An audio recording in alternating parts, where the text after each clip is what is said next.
The gentleman from New York is recognized for 2 minutes. I thank the gentleman for yielding, Mr. Speaker. I rise in opposition to this rule for a number of reasons, because it doesn't make a proper AUMF in order, because it fails to make in order an amendment I co-sponsored along with Representative Dent and Smith and several others.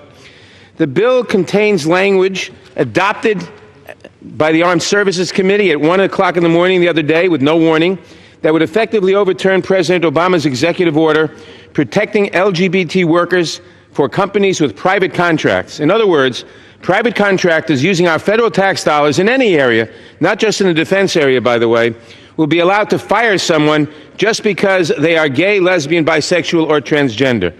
This is unacceptable, it is cruel, and it is totally unnecessary. Now, the distinguished gentleman said that the language contains nothing referring to gay or lesbian people. It simply protects religious liberty. It says that private contractors, in the exercise of their religious liberty, may discriminate. It disallows the president's executive order, and so the effect is that private contractors may discriminate on the basis of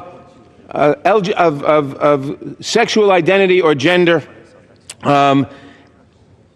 if that is their religious belief. We used to have, no one has said it for years on this floor, but they used to, that it's okay to say, my religious belief says I shouldn't hire a black person or a Jewish person. We don't think that's acceptable, and we don't call that religious liberty. But we now call religious liberty the ability of a private contractor to fire someone or refuse to hire him just because they're gay or lesbian. That is cruel and unacceptable. Why not allow the House to vote on whether or not to include this type of hateful language in the defense bill?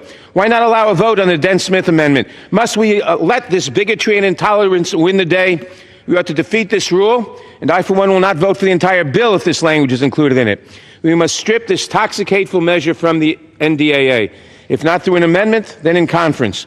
We ought to ensure that no federal contractor has the ability to fire someone just because of who they are or who they love and because they profess that there is their religious belief that does so. They cannot be allowed to impose their religious beliefs on hiring and firing other people.